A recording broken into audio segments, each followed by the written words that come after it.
नमस्कार दोस्तों, मेरे चैनल में आपका स्वागत है। यदि आप मेरे चैनल पर पहली बार आए हैं तो कृपया करके लाइक और सब्सक्राइब का बटन ज़रूर दबाएं। और मैं गीता के 6 अध्यायों के बारे में आप लोगों को बता चुका हूं। संस्कृत अनुवाद की अलग वीडियो है मेरी और गीता सार की अलग हैं। तो यदि आपने वो वीडियो नहीं देखी हैं तो कृपया करके ज़रूर एक बार जाएँ और ध्यानपूर्वक सुनें। आज हम गीता के 7वें अध्याय के बारे में बताने वाले हैं। तो चलिए यह वीडियो शुरू करते हैं। जय श्री कृष्ण। 7वें अध्याय का महात्म्य। भगवान शिव कहते हैं, पार्वती, अब मैं 7वें अध्याय का महात्म्य बतलाता हूँ, जिसे सुनकर कानों में अमृत राशि भर जाती है। पाटलिपुत्र नामक एक दुर्गम नगर है, जिसका गोपुर द्वार बहुत ही ऊंचा है। उस नगर में शंकुकर्ण नामक एक ब्राह्मण रहता था। उसने वैश्य वृत्ति का आश्रय लेकर बहुत धन कमाया, किंतु न तो कभी पितरों का तर्पण किया और न तो देवताओं का ही पूजन। वह धनोपार्जन में तत्पर होकर राजाओं को ही भोज दिया करता था। एक समय की बात है, उस ब्राह्मण ने अपना चौथा विवाह करने के लिए पुत्रों और बंधुओं के साथ यात्रा की। मार्ग में आधी रात के समय जब वह सो रहा था, एक सर्प ने कहीं से आकर उसकी बाँह में काट लिया। उसके काटते ही ऐसी अवस्था हो गई कि मणि, मंत्र और औषधि आदि से भी उसके शरीर की रक्षा असाध्य जान पड़ी। तत्पश्चात कुछ ही क्षणों में उसके प्राण पखेरु उड़ गए। फिर वह बहुत समय के बाद वह प्रेत सर्प योनि में उत्पन्न हुआ। उसका चित्त धन की वासना में बंधा था।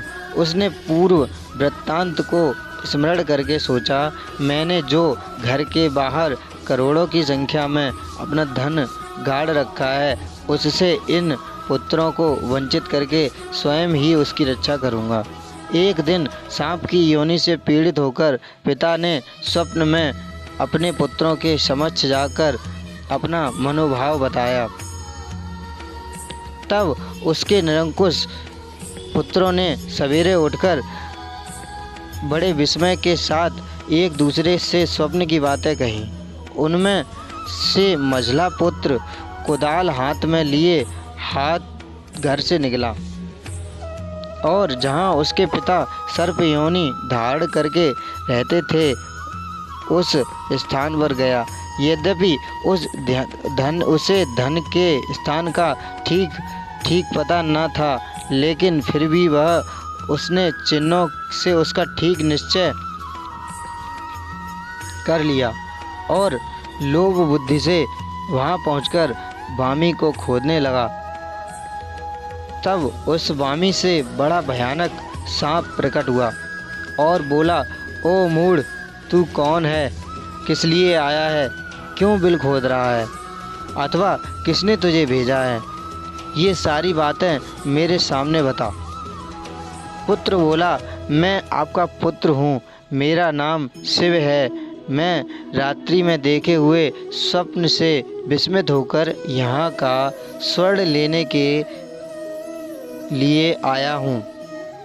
पुत्र की यह वाणी सुनकर वह सांप हंसता हुआ उच्च स्वर से इस प्रकार स्पष्ट वचन बोला, यदि तू मेरा पुत्र है तो मुझे शीघ्र ही इस बंधन से मुक्त कर।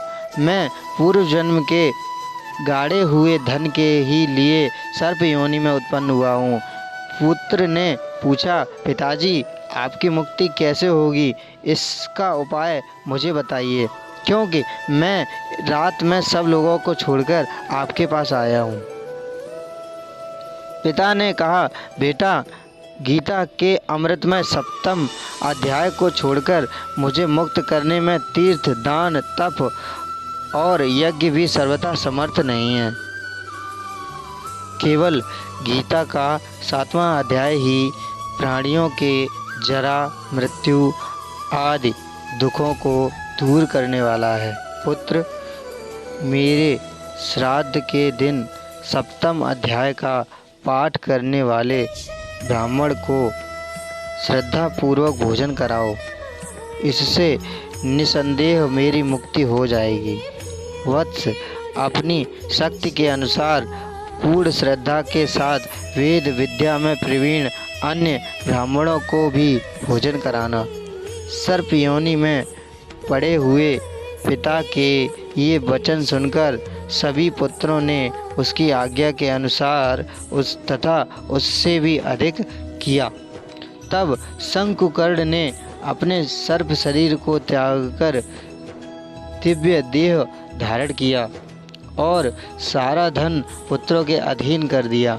पिता ने करोड़ों की संख्या में धन बांटकर दिया था, उससे वे सदाचारी पुत्र बहुत प्रसन्न हुए। उनकी बुद्धि धर्म में लगी हुई थी, इसलिए उन्होंने बावली, कुआं, पोखर, यज्ञ तथा देव मंदिर के लिए उस धन का उपयोग किया और अन्नशाला भी बनवाई। तत्पश्चात 7वें अध्याय का सदा जप करते हुए उन्हें मोक्ष प्राप्त किया।